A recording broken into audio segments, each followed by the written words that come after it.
So I decided to be an artist because it hit me at a really young age, very deeply, and I knew that it had a lot of meaning. It kind of became, let's say, almost like a guru for me to help me through my emo teenager days. And I think I can continue to decide to be an artist because I think that force of it still being this kind of spiritual guru is still there. And I grew up in Dubai, where maybe things were a little bit more sheltered or conservative, and art felt like a tool that I could use to explore things more freely. In regards to my process, I often use the scanning electron microscope, and doing that I first coat the sample with gold so that the electrons fire back and create a rendering of the subject. And I often scan the sample too quickly, which creates this glitch. Initially that began as a scanning accident, but then I realized I loved it because it referred to this kind of reaction of something internal manifesting itself as an error, and that felt like an apt way to describe the internal body, which sometimes manifests itself almost like a malfunction or a glitch or an error, like when your cheeks blush when you're embarrassed, or you twitch or tremble when you're nervous, or you palpitate, or this kind of biological error or malfunction that occurs. I photograph often using the medium format camera so that I can print largely, and it allows some light to come in.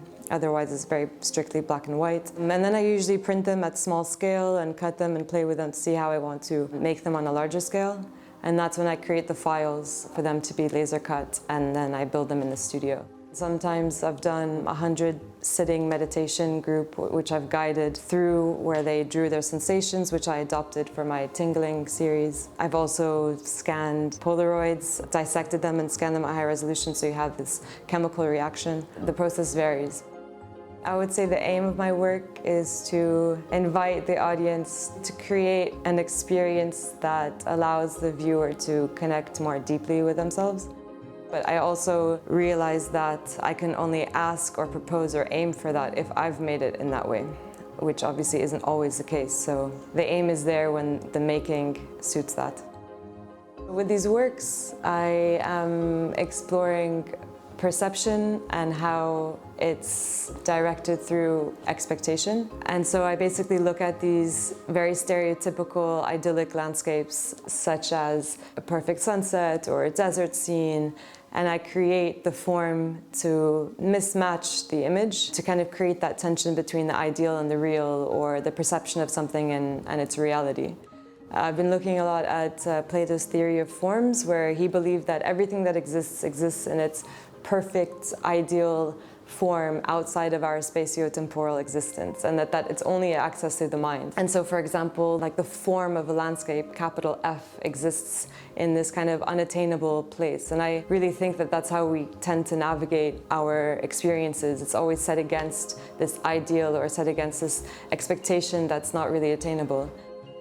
My favorite piece of work, I would say, is Form 6, which is from my building block series, where it's basically a squiggle of a glitch examining a jasmine flower from Damascus. And I think I love it because although it has so much form aesthetically, it embodies the glitch in a way that I feel like it becomes it a little bit more than represents it. A lot of my work tries to mimic the content within the image for the rim of the object or the artwork, to kind of free it from its internal and external tension. And there's something really interesting in trying to define that lack of barrier and that lack of boundary, because on the cellular level, it's just different densities of matter. So I always play with shaping the rim and the content within the image to alleviate that tension. So scent triggers the strongest sense of nostalgia, and I can attest to that because I'm from Damascus, and not having been able to go back since the war, so that's 2011, smelling the jasmine flower just completely stops me in my tracks. But since that time, I've realized I've started to almost fetishize or exoticize the smell, and that I think I've started to deceive the memory.